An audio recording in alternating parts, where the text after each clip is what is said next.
puisque en fait, le sujet des troubles 10, ben, c'est un sujet en fait, qui concerne un Français sur 10. Donc, sujet vraiment d'actualité qui est encore un peu tabou. Donc, voilà, ce qu'on espère ce soir, c'est apporter la connaissance sur le sujet ben, à tous les participants. Et donc, Nathalie, Nicole pourront également répondre à des questions si vous en avez. Donc, je vous souhaite à tous un bon webinaire. Merci Sophie.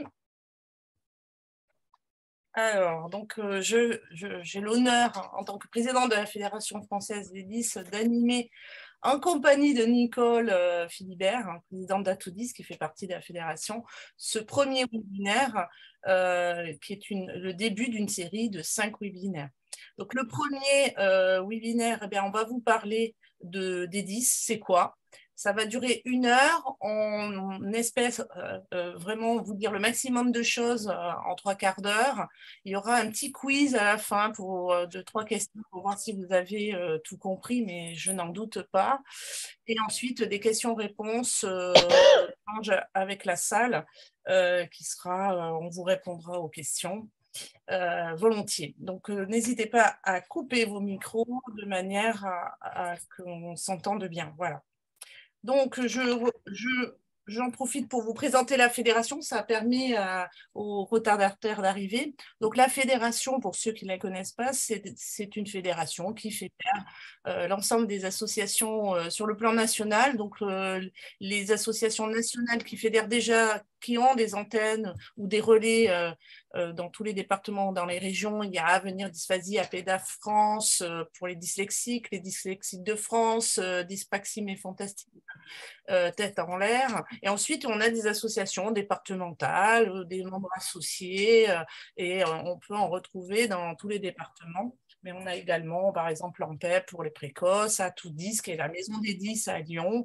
Et c'est Nicole qui a l'honneur de co-animer ce webinaire et moi. Donc, on est le porte-parole des 10 en France, c'est-à-dire auprès des pouvoirs publics et des ministères. Sur une région, en clair, les associations se réunissent pour aller voir le recteur ou l'agence régionale de santé pour dire la même chose à un moment donné et pas de cacophonie entre nous, notamment au niveau des 10. En gros, c'est une union et on dit toujours l'union fait la force. Donc, c'est une fédération et des associations majoritairement de parents bénévoles, plus de 150 associations sur le terrain. On est engagé au niveau européen, on a des amis québécois qui sont connectés et je les salue. On siège à multiples conseils nationaux où passent des textes de loi, des décrets, des arrêtés où on nous demande nos avis au même titre que les autres associations qui représentent les personnes handicapées. On siège à la Caisse nationale de solidarité pour l'autonomie, la CNSA, qui est connue aussi par le biais des DPH, divers comités de suivi. Et puis surtout, nous parents, on a considéré qu'on n'avait pas la science infuse. On s'est doté d'un comité scientifique il y a 15 ans, de 15 experts, dont le président est Jean-Charles Ringard, qui est un inspecteur général, qui est à l'origine du plan langage en 2001. Ensuite, on est connu également pour organiser chaque année la Journée nationale des 10 qui a lieu le 10 octobre. C'est un jeu de mots, le 10-10, et elle approche cette semaine. Et je vous invite à aller sur notre site pour consulter s'il y a des manifestations près de chez vous. Donc, maintenant, je vous propose qu'on rentre dans le cœur du sujet. Donc, ils disent de quoi parlons-t-on? Et c'est Nicole qui va donc prendre la main. Et donc là, je dis qu'elle va prendre la main. Mais j'y arrive pas. Non, c'est normal, ne t'inquiète pas.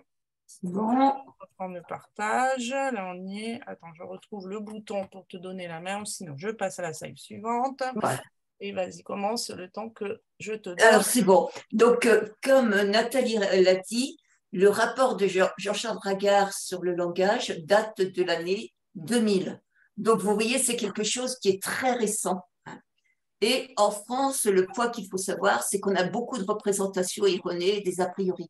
On a une culture psychanalytique en France qui est très très forte. C'est toujours la faute de la mère si l'enfant est mal élevé.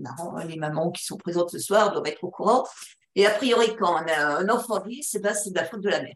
Donc ça, c'est vraiment une représentation erronée qu'il faut combattre. Il y a des textes de loi qui existent, mais malheureusement, ils sont encore très méconnus et ils sont améliorés. La FF10, comme Nathalie l'a dit, s'emploie à faire bouger ces textes de loi. Et puis, il y a des difficultés à obtenir une information qui est de qualité, parce qu'en France, on aime bien travailler de façon cloisonnée. Donc, ce qui entraîne pour tout le monde, eh bien, de l'enfance jusqu'à la retraite, un parcours du combattant. Et si parmi vous, il y a des personnes qui ont des enfants 10, eh bien, elles sont bien au courant que c'est le vrai parcours du combattant pour savoir vers qui se diriger, comment obtenir des renseignements fiables et comment monter tous les dossiers qu'il y a à faire. Alors, pour commencer, ça commence par où? Nathalie, réponds-moi, ça commence par où?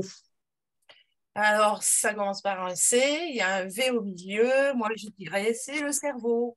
Eh bien, tu as gagné, Nathalie. C'est pour ça que c'est la présidente de notre association, Nathalie, parce qu'elle réfléchit bien. Effectivement, quand on parle trouble 10, le premier mot et le seul mot qu'il faut avoir à l'esprit, c'est le cerveau. Ce sont des cerveaux qui fonctionnent différemment. Ce n'est pas des cerveaux qui sont défectueux, c'est des cerveaux qui fonctionnent différemment. Pour vous donner un petit exemple, on va faire 2 slides de connaissance avec notre cerveau. Et qu'est-ce que vous voyez sur cette image-là? Si vous pouvez répondre soit dans la discussion ou soit s'il y en a qui veulent répondre de vive voix, il me faut au moins une réponse ou 2 réponses. Un chat qui descend. Voilà, et puis il y en a une qui écrit par écrit, qui écrit, il monte. Voilà. Et effectivement, il y a quelqu'un d'autre qui a répondu un chat qui monte et qui descend. C'est tout ça pour vous faire voir facilement, c'est une illusion d'optique, que notre cerveau peut voir plusieurs choses de façon différente si on s'en donne un petit peu la peine. Et nous, ce qu'on voudrait, c'est qu'à l'issue de cette soirée, les 10, quand vous les regardiez, eh bien, vous voyez aussi bien leur vulnérabilité parce qu'ils ne sont pas aptes à faire toutes les choses que les autres peuvent faire aussi aisément, mais qu'on voit aussi leur talent, parce que les 10 ont plein de talents. Alors, notre cerveau, c'est vraiment quelque chose où les neuroscientifiques sont tous d'accord à l'heure actuelle. C'est pas la partie génétique qui règne, c'est pas la partie environnement qui règne, c'est l'interaction entre les deux. C'est vraiment notre héritage familial de nos gènes, notre patrimoine que nous avons avec notre environnement. Et comme le scientifique Richard Leventhal a écrit, l'intérieur et l'extérieur s'interpénètrent et un être vivant est à la fois le produit et le lieu de cette interaction. Et c'est vraiment cette interaction qui va avoir des répercussions sur les apprentissages, sur la santé en général et sur notre comportement. Donc, il y a bien une partie génétique qui est influencée par notre environnement. Donc, là, je vais repasser la parole à Nathalie qui va vous parler des troubles plus spécifiquement. Alors, je vous propose de découvrir des termes que vous avez peut-être entendus ou peut-être vous ne savez pas trop quand on parle de troubles neurodéveloppementaux. Et c'est important de le comprendre parce que les pouvoirs publics ont mis des choses en place à travers ces troubles neurodéveloppementaux. Donc, on les appelle les TND. C'est pas très beau, il n'y a que des consonnes, mais ça veut dire quoi? Ça veut dire tout simplement que les troubles 10 appartiennent à ces troubles-là, qu'ils apparaissent pendant le développement du cerveau. Ce n'est pas quelque chose dû à une lésion, quelque chose comme ça. C'est dans le développement. Et donc, il y a des difficultés qui apparaissent tout le long de la vie et qui arrivent petit à petit. Donc, certains troubles se voient avant l'âge de 3-4 ans, d'autres, c'est plutôt au moment de l'apprentissage de la lecture. Donc, ça arrive au cours de la vie, dans la vie quotidienne. Ce ne sont pas des troubles mentaux ou psychiques, ce ne sont pas des maladies, ils ne guérissent pas, ils persistent à des degrés divers toute la vie. Donc, dans la catégorie de l'ensemble des troubles du handicap, vous avez entendu parler du sensoriel, qui est pour les sourds et les personnes qui ne voient pas. Vous avez les moteurs, ça c'est typique en France, le symbole du handicap, c'est une personne dans un fauteuil. Vous avez le psychique et ensuite vous avez la famille du cognitif et nous on fait partie du cognitif et dans le cognitif on trouve les troubles neurodéveloppementaux et qui donc représentent les 10 et le TDAH, 80% de ces troubles-là.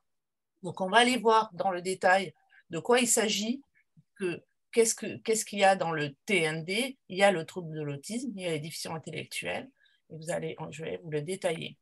Sous un truc un peu anglais, mais scientifique, Franck Ramu, qui est directeur de recherche et qui est aussi membre du comité scientifique de la FF10, nous avait décrit, en gros, là, vous avez le plus gros des bataillons, la dyslexie, entre 5 et 15%, la communication, les problèmes de communication, c'est la dysphasie, trouble de la communication et du langage oral, le TDC, le trouble du développement de la coordination, qu'on appelle dyspraxie, entre 5 et 6. Et là, on trouve l'autisme à 1%, le TDAH à 5%, et puis les différents troubles intellectuels, vous voyez, qui représentent une infime proportion. Donc, en rouge, vous retrouvez tous les 10 et vous voyez qu'ils sont très nombreux par rapport à l'ensemble des troubles neurodéveloppementaux.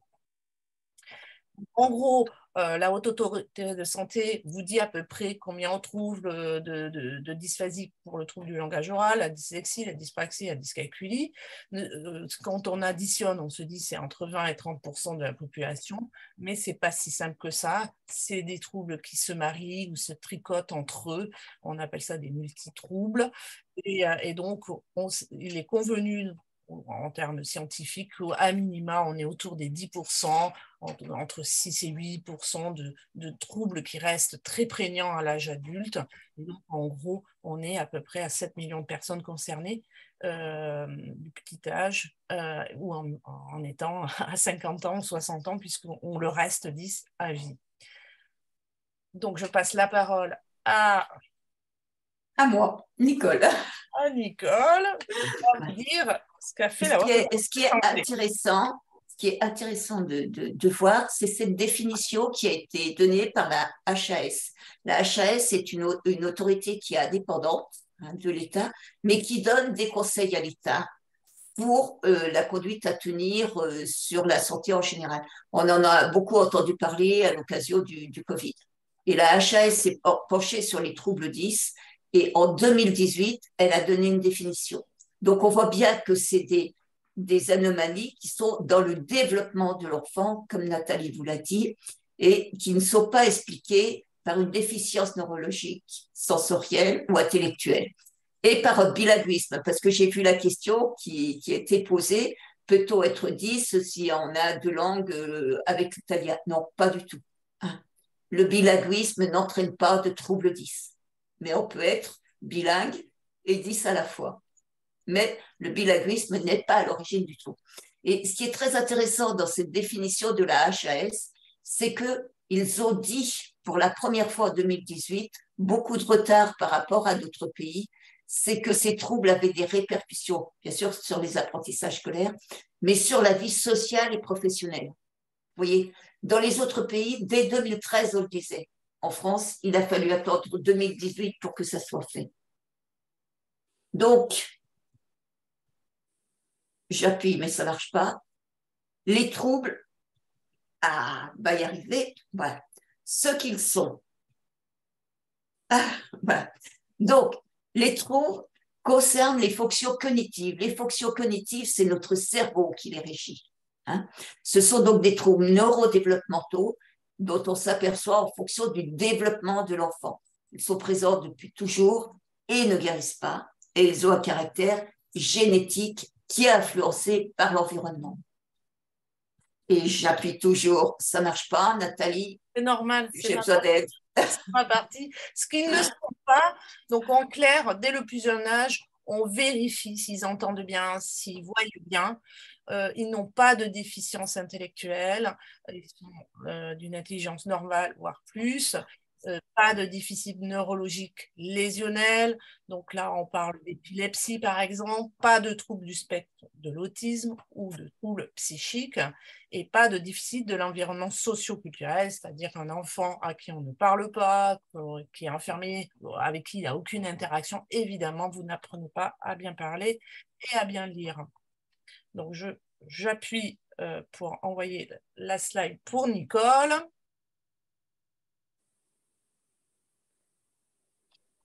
Nicole, on a perdu. Oui, pardon. Oui. Donc, les troubles 10 correspondent à des difficultés bien spécifiques. Quand on parle de pareil, de comprendre tout ce qui concerne l'écrit, qui concerne l'oral, on parle de la dysphasie. Tout ce qui concerne l'automatisation et la planification des gestes, on parle de la dyspraxie. Tout ce qui concerne le dessin et l'écriture, faire le geste d'écrire, qui est un geste qu'on apprend à l'école, c'est la dysgraphie. Pour lire, bien évidemment, tout ce qui concerne le texte écrit, c'est la dyslexie. Pour écrire et orthographier, s'exprimer par écrit, c'est la dysorthographie. C'est souvent ce qu'on voit à l'âge adulte chez les personnes. Pour la compréhension et l'utilisation des nombres, c'est la dyscalculie. Pour se concentrer et maintenir l'attention et ne pas oublier et être capable d'inhiber, c'est le trouble déficit de l'attention qui est avec ou sans hyperactivité. Nathalie, si tu veux, voilà. Alors, maintenant, on va inviter Sophie à allumer son micro et on va essayer de vous mettre dans une... qu'est-ce que vit un 10? Alors évidemment, c'est caricatural, mais ça, vous allez toucher du doigt comment fonctionne une personne 10. Donc la mise en situation. Sophie, est-ce que tu peux lire alors, c'est un exercice évident. Alors, en clair, si vous n'arrivez pas à le lire, vous êtes 10. Si vous arrivez à le lire, c'est que votre lexique que vous avez rangé dans votre cerveau est tout bon. D'accord. Alors, je dirais, pour commencer, selon une étude de l'université de Cambridge, l'ordre des lettres dans un... Et alors là, je suis gênée. Hop, je vais essayer de réduire. Voilà. Dans un mot n'a pas d'importance. La seule chose importante est que la première et la dernière soient à la bonne place. Le reste peut être dans un désordre total et vous pouvez toujours lire sans problème. C'est parce que le cerveau humain ne lit pas chaque lettre elle-même, mais le mot comme un tout. Voilà, pas évident, mais je crois que ça donne à peu près ça. Voilà, donc ça veut dire que Sophie, elle a bien enregistré des mots qu'elle a déjà lus et son cerveau, de suite, en voyant la première et la dernière lettre, arrive à retranscrire.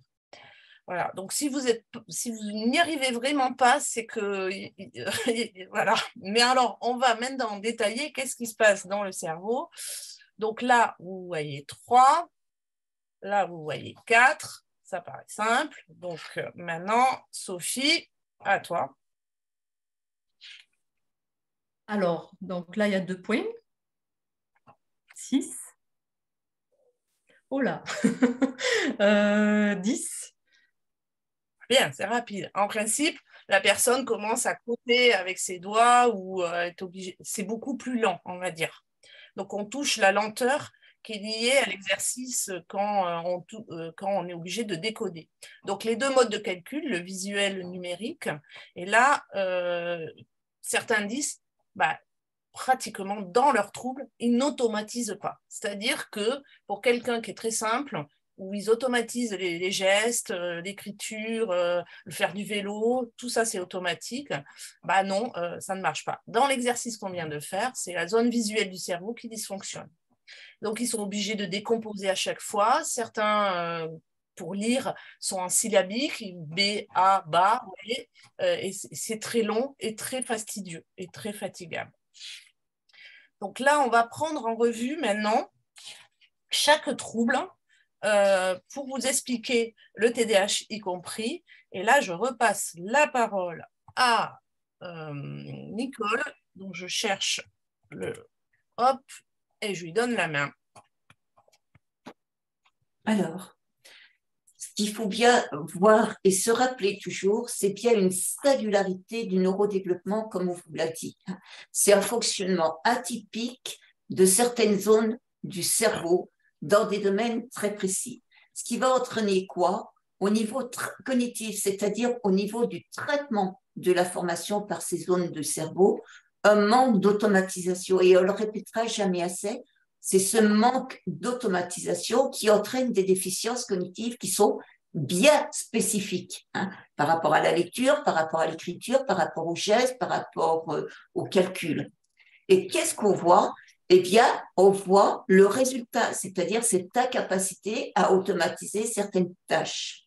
Et c'est là où on a un classement symptomatique qui permet de faire le diagnostic, parce que grâce au bilan, on peut repérer les différents signes qui vont permettre ce classement et ce diagnostic. Mais au départ, ce qu'il faut se rappeler, c'est bien une singularité du neurodéveloppement qui est là et qui va entraîner tout ça. C'est pas la famille, c'est pas l'éducation, c'est pas le bilinguisme ou quoi que ce soit.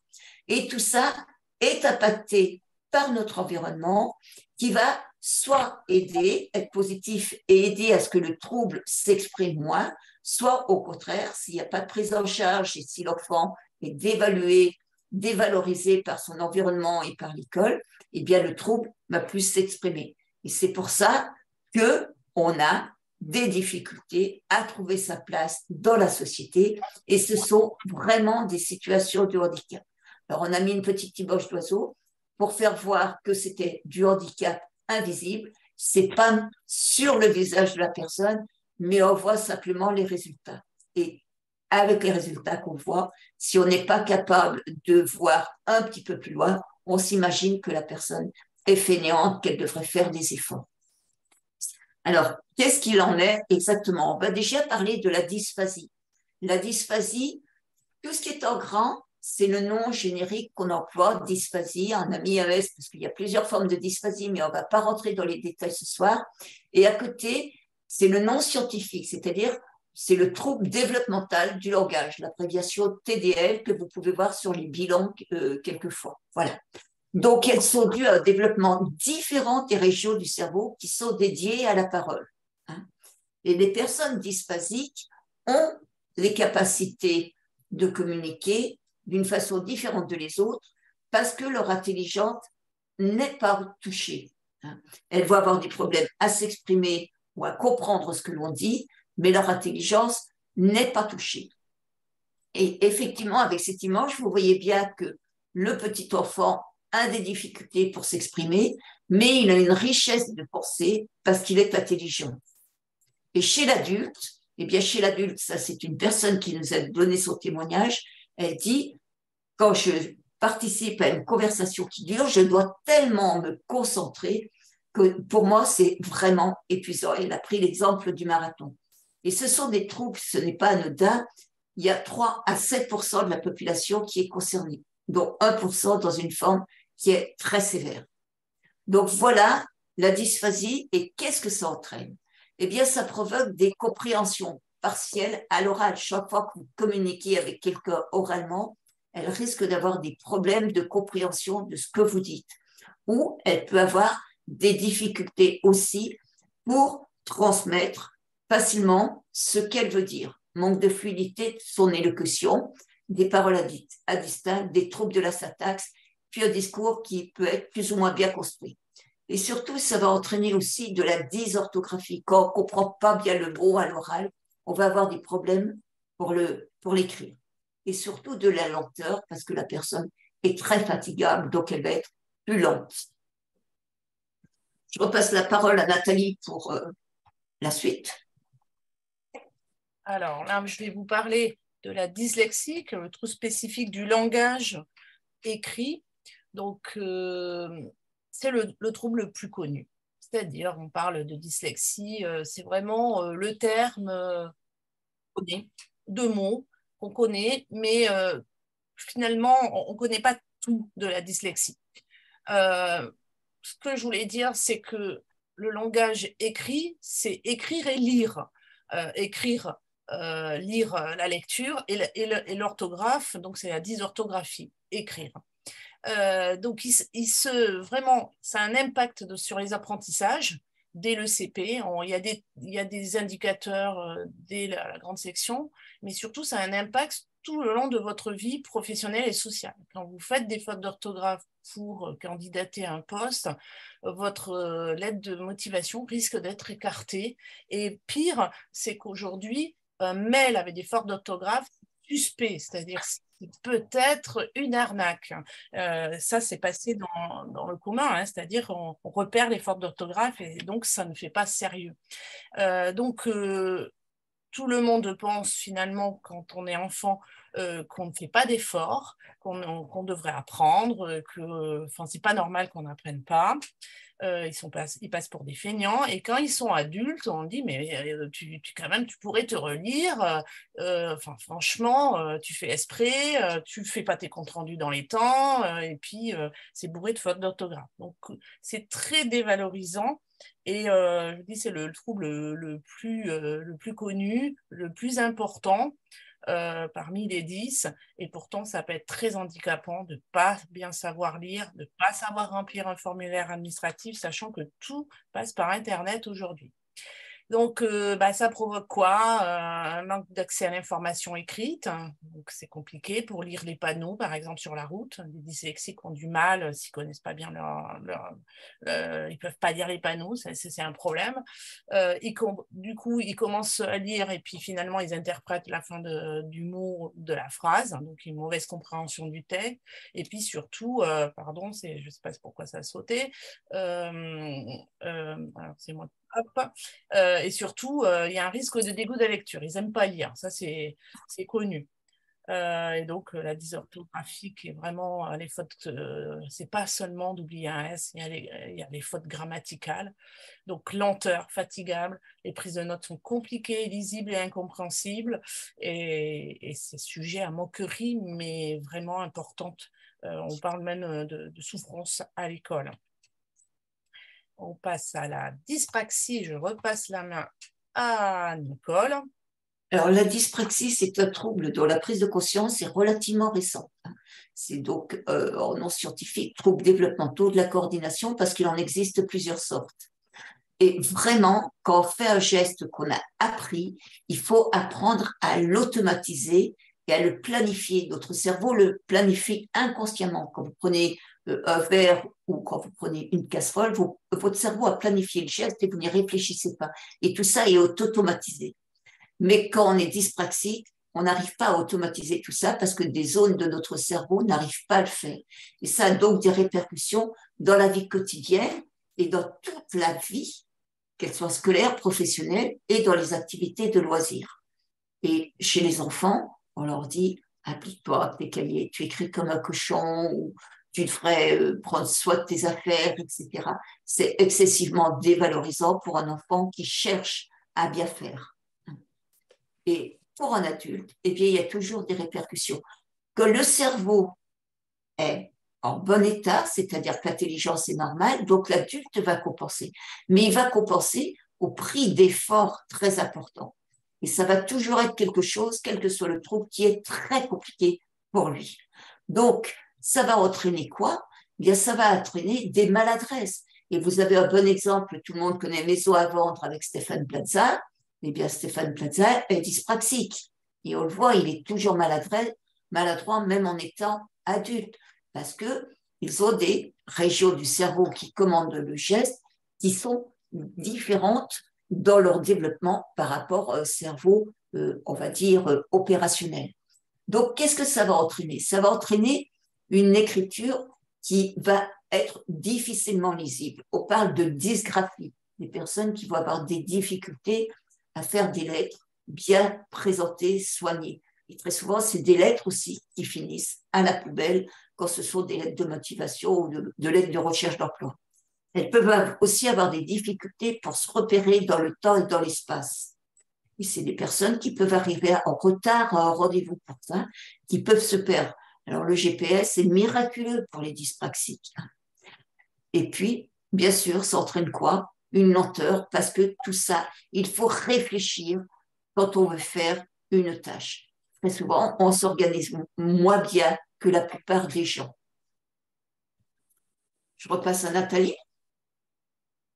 Alors maintenant, je vais vous parler de la dyscalculie, qui est un trouble méconnu. On pense que les maths, on aime les maths, on n'aime pas les maths, on a la bosse des maths, vous voyez, des choses comme ça. Mais ça s'associe bien avec la dyslexie, une fois sur deux. La dyscalculie est là également. Donc, vous ne savez pas bien lire et en plus, vous avez des difficultés avec les chiffres. Alors, les chiffres, C'est quoi? Bah, en gros, on vous dit, voilà, il y a une réduction de 20%. Et ça ne leur parle absolument pas. Je vais payer que 80% du prix. Non plus, aucune idée de ce que ça peut être. Et ensuite, pour un plus jeune, il n'arrive pas à calculer le temps. Et il dit, mais combien de temps il va me falloir pour aller à l'école, au sport ou chez les grands-parents? Donc vraiment, c'est tout en lien avec le nombre, le chiffre, et c'est vraiment très compliqué. Donc l'impact que ça provoque, bah, on a entre le symbole et la quantité, bah, c'est confus, on a du mal à comprendre sous la dictée quand on écrit un chiffre, ou comparer des chiffres en quantité, enfin les problèmes, je ne vous en parle pas, c'est complètement abscon, c'est-à-dire un chiffre comme ça, vous voyez, 1283, et puis là, ce chiffre, bah, ça aucune, est-ce que c'est beaucoup, pas beaucoup, aucune idée. Donc des difficultés à se représenter les quantités, ce qui peut être gênant quand on achète quelque chose, les distances, les durées, tout ce qui a à faire à la chronologie, gérer son argent, c'est compliqué. Et puis ensuite, on est complètement, on est dans l'évitement, dans les chiffres. Donc le point commun, c'est la lenteur, bien évidemment. C'est compliqué à comprendre. Il y a des gens qui voient la solution pour faire une addition et d'autres qui vont devoir la poser, se dire combien ça fait, etc. Donc, très compliqué, y compris pour les tables de multiplication. Je repasse la parole pour le TDAH, puisqu'il y avait une question sur le trouble du déficit de l'attention avec hyperactivité. Alors, attends, j'essaye de... Je te passe le truc, le temps que... Hop, voilà. Voilà. Le trouble déficit de l'attention n'est pas un trouble 10 par lui-même, hein, mais il est souvent marié avec un trouble 10. Et dans notre cerveau, on a des zones qui sont dédiées à l'attention, au contrôle de l'impulsivité et de l'hyperactivité. Donc, vous voyez bien que quand on n'arrive pas à se contrôler, il y a des répercussions qui sont catastrophiques dans tous les domaines de la vie. Très fréquemment, ce sont des enfants qui passent pour mal élevés. On devrait leur serrer un peu la vis à ces enfants. Non, non, parce que eux, ils ne peuvent pas faire comme les autres, parce qu'ils ne peuvent pas gérer leur attention comme les autres, parce que leur cerveau fonctionne différemment. Et vous voyez la date, c'est très très récent, c'est simplement en 2014 que le CNRS, le Centre de recherche national scientifique, et l'Université de Strasbourg en ont confirmé l'origine neurobiologique. Avant, on croyait que c'était des troubles psychiatriques ou psychanalytiques. Donc, ça entraîne quoi? Eh bien, ça entraîne des enfants qui, très souvent, perdent toutes leurs affaires ou n'arrivent pas à faire les choses, les exercices, parce qu'ils sont perdus dans je dois faire tel exercice, oh, mais j'avais oublié ou quoi que ce soit. Et puis, chez l'adulte, c'est pareil. C'est des adultes qui ont une énormité de choses à faire parce qu'ils n'arrivent pas à prioriser. Ils n'arrivent pas à voir ce qui est important parce que leur attention, ils n'arrivent pas à la diriger pour prioriser les choses. Et quelquefois, c'est des gens qui font de la procrastination parce qu'ils n'arrivent pas à établir un ordre pour faire les choses qu'ils ont à faire. Donc, en retentissement, qu'est-ce que ça a? Eh bien, déjà, quel que soit le lieu, hein, c'est vraiment de partout que ça se présente. Si c'est que dans un lieu précis, eh bien, c'est peut-être un problème qui est en lien avec le lieu. Mais si ça se présente dans tous les lieux, que ce soit à l'école, à la maison, dans le centre de loisirs, dans les activités sportives ou adultes au travail, on va retrouver différents symptômes. Le premier, c'est l'inattention. Le deuxième, c'est la passivité, c'est-à-dire c'est l'action qui précède la pensée. Ils vont réagir trop vite. Alors, soit en bougeant, soit en pensant, soit émotionnellement, on leur dit un mot et ils partent en live. Et puis l'hyperactivité, on la voit souvent plus chez les garçons, où ils n'arrêtent pas de se trémousser, de se balancer sur leur chaise, d'être incapables de rester en place. Chez les filles, c'est un petit peu plus diffus. C'est pour ça qu'on pense qu'il y a plus de garçons qui sont TDAH que les filles. Mais c'est on s'interroge là-dessus. Donc, ils ont vraiment une activité qui est désorganisée, inappropriée par rapport à ce qu'on attend d'eux, et ils pensent à n'importe quoi, c'est-à-dire une idée en entraîne une autre qui n'a pas de rapport avec la première, la troisième n'aura pas de rapport avec les deux précédentes, ce qui fait qu'ils ont vraiment des difficultés à diriger leur attention et à réguler leur impulsivité dans les échanges sociaux. C'est un trouble qui est excessivement pénalisant et qu'il faut prendre avec le plus grand des sérieux.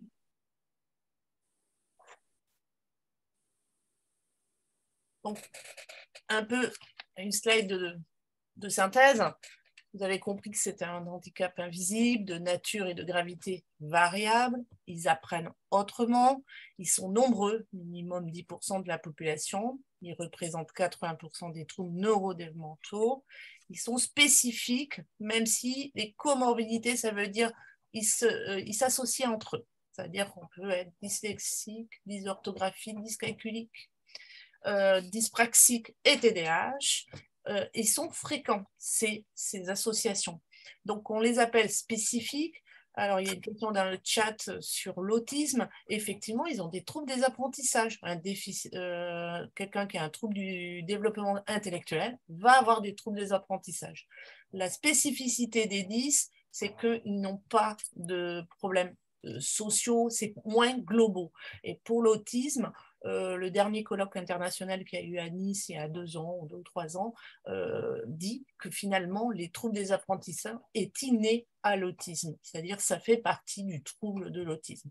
C'est ce qui les distingue par rapport à la spécificité des 10, et on le voit pour ceux qui sont, oui, on peut parler de multi-10, c'est ça, mais les enseignants entre une personne qui est porteur d'un trouble autiste et une personne qui est porteur d'un trouble 10, il verra de suite la différence et ce qui, socialement, les différences qu'il peut y avoir. Et ça se traite, je dirais, les solutions pour accompagner ne sont pas les mêmes. Voilà. Mais on a des choses en commun à partager pour aider les jeunes. Il y a des choses qui marchent pour les 10 et qui marchent aussi pour les autres troubles. Alors, avant de passer aux questions, ce que je vous propose, c'est de répondre à 3 questions, juste pour voir si vous avez tout suivi, si finalement vous avez tout compris, mais je n'en doute pas. Donc, je lance, il y a 3 questions, vous aurez, donc, je lance donc le sondage pour voir si vous avez tout compris. Ça nous fait une pause dans les blablas, comme on dit. Donc, la première question, c'est, n'hésitez pas à y répondre. Donc, un trouble 10, ça ne se voit pas, vrai ou faux. La deuxième question, on peut devenir 10 à la suite d'un choc psychologique ou d'un mauvais enseignement, vrai ou faux. Et la troisième question, on peut avoir plusieurs troubles 10 à la fois. Alors, vous êtes 130 à être connectés, ça va très, très vite. Il y en a déjà 80 qui ont répondu. Et après, on va passer à un échange, soit du chat ou vous pouvez prendre la parole. Et on va essayer de dialoguer et préciser les choses. On a une centaine à avoir répondu. On va découvrir après, finalement, le résultat. Si on voit qu'il y a des questions qui ont chuté, ça veut dire qu'on a été, Nicole, pas très bonne. Ou on s'est mal exprimé, c'est possible aussi. Alors, on regarde. C'est pas grave si tout le monde n'a pas réussi à cliquer. Il y en a 109, on va considérer que le sondage, le quiz est terminé. Donc, le résultat. La majorité a répondu un trouble 10, ça ne se voit pas.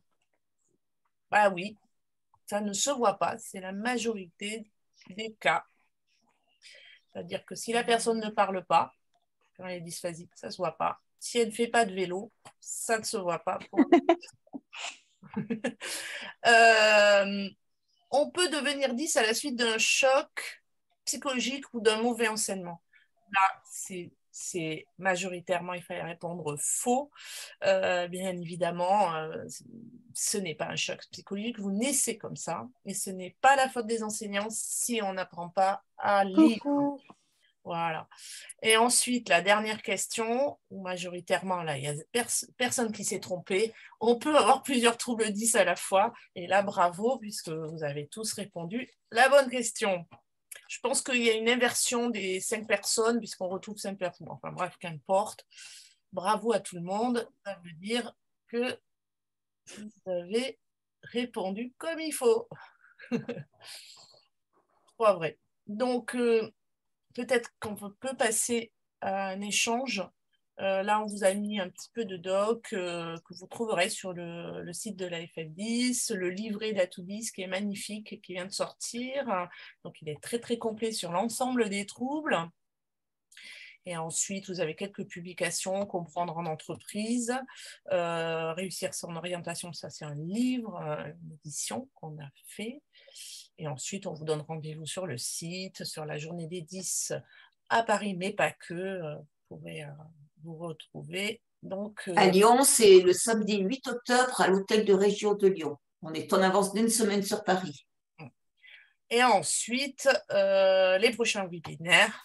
Pour mieux comprendre, donc on ira voir comment les détecter, vers qui se tourner, comment les accompagner. Le rôle de MDPH et CDA, on galère beaucoup, mais on va vous dire qu'il y a un guide pour ça, et donc vous pouvez vous appuyer également sur des documents qui ont été travaillés. Et puis on finira au mois de décembre sur les aménagements aux examens, qui est notre bête noire, et qui, malgré tout, c'est des droits à compensation que vous avez, que on les 10, même au moment de passer les examens. Donc, si vous voulez, on peut passer, on a un quart d'heure, parce qu'on a commencé avec 5 minutes de retard, un quart d'heure d'échange. J'essaie de regarder. Alors, effectivement, pour le haut potentiel, en fait, les troubles 10 n'empêchent pas d'être intelligent, voire très intelligent. Hein. Il y a des 10 Rien à voir. qui deviennent médecins, ça n'a rien à voir. Voilà. Mais ils vont être enfin, ils peuvent chuter les écoles parce qu'ils vont, même s'ils sont super intelligents, non, ils n'y arrivent pas, quoi. Ils n'arrivent pas à bien lire, quoi. Et donc, c'est compliqué pour eux. Donc, les documents, n'hésitez pas si vous voulez poser la question à l'oral, les micros peuvent... Alors, il y a quelqu'un qui a posé un bilan orthophonique suffit pour la mise en place d'un PAP. Il faut savoir que le PAP doit être validé par le médecin de l'Éducation nationale pour sa mise en place. Effectivement, il faut présenter un bilan. Et il est mieux de présenter aussi un certificat du médecin traitant qui va appuyer le bilan de l'orthophonie. Mais la législation actuelle fait que c'est le médecin de l'Éducation nationale qui doit valider le PAP. Alors, la FF10 se bat pour que ce PAP puisse être validé par n'importe quel médecin. Et il y a des départements où c'est fait et d'autres départements où il y a encore des points qui sont litigieux et qui préfèrent le médecin de l'Éducation nationale pour le valider. Pardon, alors c'est moi qui ai mis le message. En fait, c'est mon fils qui est dyslexique et il était suivi par une orthophoniste assez tôt en CP. Et en fait, l'orthophoniste donc, a travaillé avec lui pendant 1 an, 2 ans, 3 ans et elle m'a dit il faut passer par la MDPH. Et quand on est passé à la MDPH, ça faisait déjà quelques années qu'il travaillait quand même beaucoup avec l'orthophoniste, qui a fait un beau boulot avec elle. Hein. D'ailleurs, elle a bien remarqué qu'il avait fait d'énormes progrès de concentration et au niveau de la lecture. Et en fait, la MDPH a juste identifié, finalement, avec les tests qui ont été faits, a juste identifié une dysorthographie, mais pas vraiment la dyslexie. Et du coup, en fait, elle ne nous a pas permis d'avoir des aides au niveau de l'école. Alors, la seule chose qu'on a eue, c'est pour ça que j'ai dit, en fait, nous, la seule chose qu'on a eue, c'était le fameux bilan de l'orthophoniste et le refus de la MDPH pour une prise en charge. Dans l'idéal, il aurait fallu qu'il voie une psychomotricienne en fait pour améliorer l'écriture, repartir de zéro, etc. Et là, ça n'a pas pu être fait. Donc, on est resté sur du basique. Maintenant, il est en 3e. Et du coup, voilà, là, on va partir sur les examens, justement, avec un aménagement. Et il a le PAP depuis le primaire, tous les ans. Mais finalement, par chance, voilà, le bilan orthophonique a suffi avec les enseignants, parce que les enseignants ont bien vu que les difficultés à l'écrit étaient importantes et du coup, et qu'il y avait vraiment un besoin. Voilà. Ce qui est plutôt bien, hein, c'est que ça réduit aussi le parcours du combattant quand même. C'est un joli témoignage parce que ça prouve vraiment qu'en fonction de la personne qu'on a en face de soi, on peut avoir des facilités ou des difficultés pour avoir des aménagements. Et c'est très bien que les enseignants aient mis en place le PAP tout de suite. Et malheureusement, dans tous les départements, ça ne se passe pas comme ça. Il y a des départements qui sont beaucoup plus respectueux du cadre légal, on va dire ça comme ça, et qui veulent absolument que le médecin de l'éducation nationale valide le PAP. Voilà. Il y a une grosse inégalité en France, pour ça, en fonction du lieu où on habite. C'est dommage. Donc là, il ne faut pas hésiter à nous écrire à la FF10 quand vous n'arrivez pas, enfin, que vous n'obtenez pas finalement ce que vous avez besoin, parce qu'on fait remonter au ministère et on espère que les textes évoluent, parce que c'est trop compliqué. Et puis, c'est trop coûteux pour les familles de redemander des bilans neuropsychologiques, ergothérapeutes, pour prouver que finalement, ils ont encore besoin, même quand ils sont en Il y a troisième. 99 participants, c'est énorme. 125, précisément. Il y en a eu 140. Et finalement, c'est vrai, vous avez trouvé beaucoup de renseignements sur le livret qui est sur notre site atoudis.org. Là, les troubles 10, des atouts dans une société inclusive. Et sur la dernière page, c'est bien marqué. Quand vous avez des problèmes, faites remonter à la FF10. Et toutes les connaissances que vous avez, faites diffuser ce livret et faites bien remonter qu'il faut se référer à la FF10 parce que c'est la FF10 qui parle au ministère. Et c'est grâce à elle que les textes ont vraiment évolué. Et ça, Nathalie y est pour beaucoup d'ailleurs. Hein. Est-ce qu'il y a des choses mises en place pour les jeunes adultes ou les adultes? Alors, ça fait 20 ans On parle beaucoup des enfants. Tout à fait, vous avez... Les vieux enfants, on va dire, hein, qui ont eu des problèmes quand ils étaient petits et qu'on ne savait pas ce que c'était, par exemple. Alors, ça fait 20 ans qu'on nous dit qu'il faut s'occuper des jeunes pour ne pas s'occuper des vieux. Sauf qu'on a expliqué... Alors, si vous pouvez couper vos micros pour qu'on puisse entendre... Alors, attendez, je vais tout bêtement couper les micros parce que souvent, quand une personne parle, elle ne sait pas qu'elle parle. Allez, hop, et vous pouvez activer.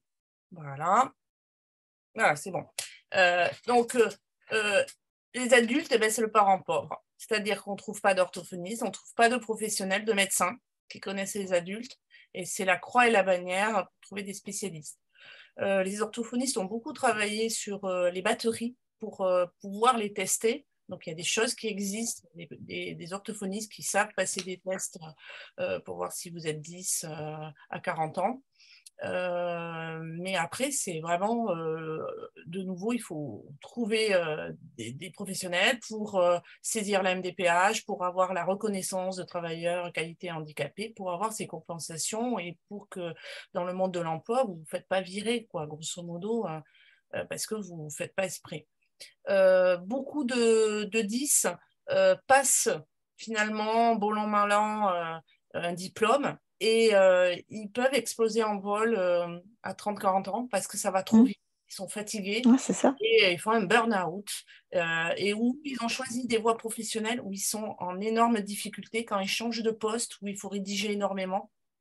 Et ils n'arrivent pas à exprimer qu'ils n'y arrivent pas. Et bon, voilà, c'est compliqué. Pour autant, ils arrivent à avoir des concours de la fonction publique. Hein, je veux dire, oui, moi, je suis dans ça, j'ai vachement compensé, mais enfin, on m'a dit que j'avais vachement compensé. Mais moi, ça s'est répercuté quand j'ai passé le permis. C'était, mais j'y arrivais pas. Je comprenais, mais j'y arrivais pas à faire. Alors, parce que je suis dyspraxique, mais c'est à cette occasion que j'ai... Enfin, je me dis, mais je suis pas normale. Enfin, à un moment donné, je me suis dit, mais je suis pas normale. Donc, du coup, le permis, effectivement, la FF10, elle s'est intéressée au permis. Elle a commencé par le code. Les dyslexiques et les dysphasiques n'y arrivaient pas. Le code, c'était encore une épreuve scolaire, mais encore plus ambiguë de chez ambigu, parce que même les gens qui n'ont pas de problème, pour vous repasser le code, je vous mets au défi que vous ne fassiez pas 15 fautes. Donc, hyper compliqué. On a saisi la délégation interministérielle de la route et ils ont la possibilité de passer à la préfecture, que ça soit un peu plus lent. voilà, bon, bref, enfin, ça reste très compliqué le code. Et ensuite, la conduite pour les dyspraxiques, effectivement, quand on est vraiment gêné, la boîte auto, finalement, c'est une solution. Vous savez que 8 Américains sur 10 ont des voitures en boîte auto et que nous, en France, c'est l'inverse. Mais la boîte auto, c'est la synchronisation entre les pieds, le geste et le regard. Compliqué. Et donc, du coup, extrêmement maladroit. Ça ne veut pas dire que vous allez avoir des accidents, mais c'est compliqué. C'est compliqué. C'est compliqué de synchroniser ces gestes. Et pourquoi? Parce que vous n'automatisez pas. Je débraye, j'accélère, je passe à vitesse. Donc, du coup, un dyspraxique a tendance à peut-être craquer la vitesse ou à rouler plus lentement, j'en sais rien. Mais en tout cas, à la fin du voyage, il est très fatigué, j'en suis sûre. Ouais. Même après des années. Hein. Mais vous parliez de praticien. Moi, c'est une psychomotricien. Alors, bon, parce que j'étais salariée, donc j'avais un petit peu de sous à dépenser. Mais parce que je sentais que j'avais un souci, je voulais comprendre pourquoi. C'est une psychomotricienne qui m'a fait des tests. Voilà. Elle n'a pas fait un bilan complet parce que j'étais trop âgée. Elle m'a dit, puis vous n'êtes pas pris en charge. Mais qui a fait des tests, qui m'a dit, mais c'est flagrant. Je pense à tous les petits. Les deux sont possibles.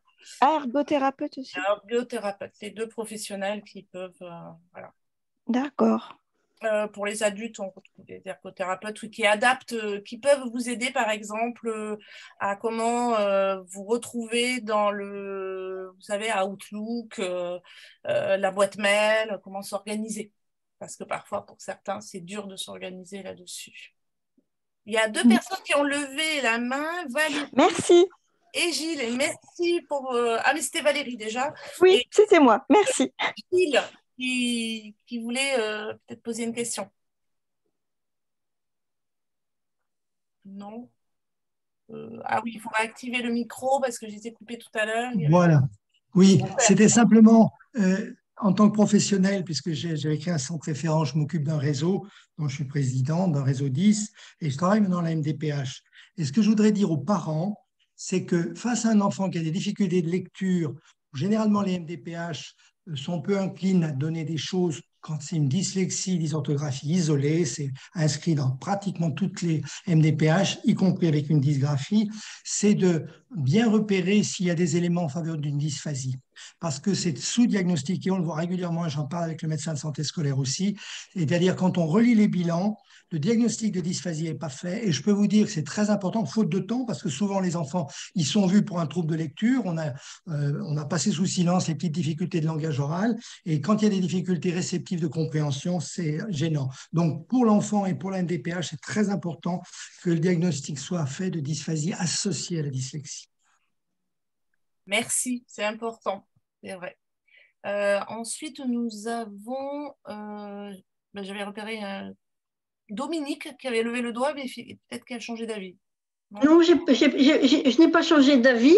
Je voulais parler un petit peu de mon expérience parce que cette séquence m'a beaucoup apporté. Donc, je suis retraitée depuis longtemps. Bien entendu, mes troubles n'ont jamais été enfin, je ressentais beaucoup de troubles, mais ils ont été détectés. J'avais 50 ans passés lorsque j'ai changé de médecin traitant et qui a trouvé que à ce moment-là, les 10 commençaient un petit peu à être un petit peu connus.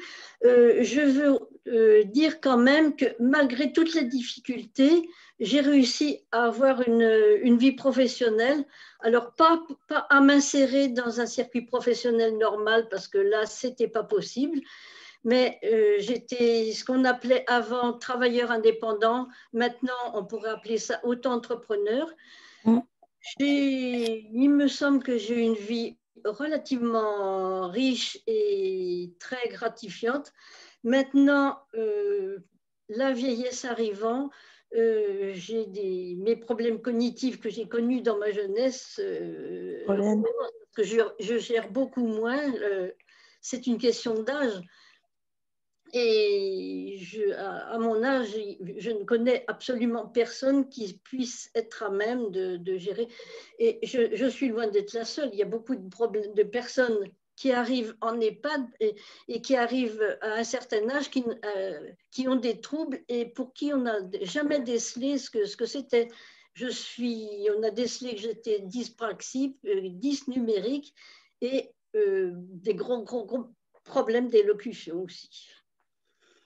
Il y a des études pour ça d'ailleurs sur les 10 qui avancent dans l'âge. Est-ce qu'on sait qu'il y a on peut progresser, la compensation, enfin on peut compenser jusqu'à un certain âge et puis après ça redescend ou ce genre de choses. C'est ce qui se passe. J'ai bien compensé pendant ma carrière, ma vie professionnelle jusqu'à oui, c'est pour ça, ça me fait peur. Je suis satisfaite de ma vie, enfin, j'en suis pas déçue, mais maintenant c'est difficile. Voilà, ça me fait un peu peur ce que vous dites. Oui.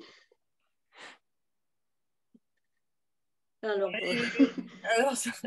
en fait, c'est compliqué parce qu'après un certain âge, on passe à d'autres problématiques qui ne sont pas forcément liées au 10, les pertes de mémoire, ou les choses comme ça. Mais oui. C'est vrai que, comme je le dis, c'est toujours présent. C'est ça, toujours mais par présent. contre, tout le monde s'accorde pour dire que c'est jamais trop foutu. Il y a encore des jeunes adultes à 30 ans qui vont quand même voir l'orthophoniste pour essayer de s'améliorer. L'ergothérapeute peut trouver aussi des choses qui permettent d'adapter dans le monde du travail. Et donc, il y a moyen de chercher des solutions. Il y a des logiciels, mais tous les logiciels ne marchent pas pour tout le monde. Donc, il y a vraiment de l'exploration dans les outils. Aujourd'hui, Nicole le disait, avec les GPS, c'est formidable. Finalement, tout le monde ne se perd plus, quoi. Sauf à Paris, des fois, le GPS, vous avez du mal. Il y a tellement de routes que finalement, même à le GPS, vous vous trompez. Mais en gros, il y a quand même pas mal d'outils. Vous pouvez parler, envoyer un SMS en parlant, vous voyez. Il y a vraiment des petites astuces qui rendent la vie plus facile à certains indices, quoi. Oui. Mais c'est pas simple. Effectivement. Ce qui n'est pas simple non plus, c'est le tout numérique. Lorsqu'on est à la fois dyspraxique et dysnumérique, quand il faut s'avaler des séries de chiffres et les mettre dans l'ordre, bien souvent, je perds la communication par Internet à cause de ça. Il n'y a pas que la valeur des chiffres, il y a aussi les chiffres en tant que pictogramme, ça m'échappe, mais alors complètement. Vous êtes encore nombreux connectés. Oui. Il y a plein de personnes, et je les remercie, qui échangent dans le chat. Est-ce qu'un adulte 10 va donner des enfants 10? Une chance sur deux, je réponds. mais surtout, de 10 peut faire un 10. Bon, après c'est de l'éthique. Hein. Franchement, nous, à la fédération, toutes les associations, on est tous concernés par un trouble 10 dans la famille. Et pour rien au monde, on les trouve géniaux, quoi. Donc, vivons avec. Ça fait quand même 10% de la population. Voilà. Maintenant, notre motif, enfin, ce qu'on veut au sein de la fédération, c'est que les 15 ans, les 18 ans passés à l'école, ça ne soit pas un martyr, quoi. Et que quand dans la vie professionnelle, que ça soit admis, quoi, qu'on les aide et qu'on ne les enfonce pas. Mais vraiment, l'école est très, très dure et vraiment, c'est une souffrance. Pour les personnes qui ne connaissent pas les troubles, le premier motif, c'est les devoirs à la maison. Ça peut être l'enfer pour la famille, notamment pour des parents qui ont eu des facilités à l'école. Mais ceux qui n'ont pas eu de facilités, qui sont 10, ils n'arrivent pas à aider leurs enfants aussi aux devoirs parce qu'ils sont en difficulté. Donc, quand on est dyscalculique, les maths, c'est difficile. Alors, les aider, ça, c'est le webinaire suivant. Comment on fait, qui on va... en fait, l'école toute seule ne suffira pas. Nous, on rêve d'un mariage école professionnelle de santé. Ces deux mondes doivent se rejoindre et c'est ensemble qu'on réussira à accompagner finalement les 10. Il y a les parents, hein, les familles sont toujours là, mais le monde de l'éducation et le monde de la santé, le jour où ils se comprendront, le jour où les uns seront formés à la compréhension des deux métiers, et puis voilà, les AESH restent primordiales pour certains 10, bien évidemment, et on milite pour que vous soyez formés, que vous n'ayez pas, alors je vous le dis de suite, la mutualisation, c'est un enfer d'avoir 3 ESH différents dans la semaine. Et c'est vrai que tout ça, ensemble, professionnels, parents, enfants, personnes concernées, quand on dit la même chose, je dis toujours que les pouvoirs publics nous entendront. Voilà. Mais c'est pas simple, la vie n'est pas simple, mais en tout cas, ça avance, ça progresse, il faut garder l'espoir, les textes sont là. Il y a Francis qui veut prendre la parole. Et bonsoir à tous. Non, c'était juste en réaction à plusieurs choses qui ont été dites, et notamment par Mme Philibert au début, sur le côté génétique. Et c'était juste pour dire que mon père était 10, je suis multi-10 et mon fils est multi-10. Donc voilà, c'est très masculin chez nous. Et voilà, et c'est bon. C'était juste pour dire ça. Vous êtes heureux. Et je confirme que mes difficultés, du coup, oui, voilà, j'ai eu un regard particulier sur quand mon fils a été diagnostiqué et sachant ce que moi j'ai vécu, mes difficultés d'apprentissage, ouais, je suis très, très attentif par rapport voilà, aux solutions qui pourraient être apportées pour mon fils. Voilà. C'est un très joli témoignage. Et c'est vrai qu'on dit très souvent, quand il y en a un dans une famille, il faut chercher les autres.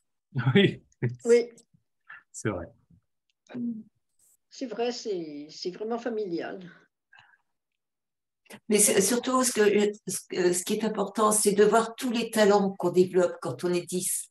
Grâce aux troubles 10 que l'on a, parce qu'on voit, enfin moi j'ai une fille qui est 10, et tous les 10 le disent, ils voient les choses sous un angle différent et ils développent des talents qui sont fort utiles à la société. Et c'est ces talents qui ne sont pas assez reconnus et sur lesquels on s'emploie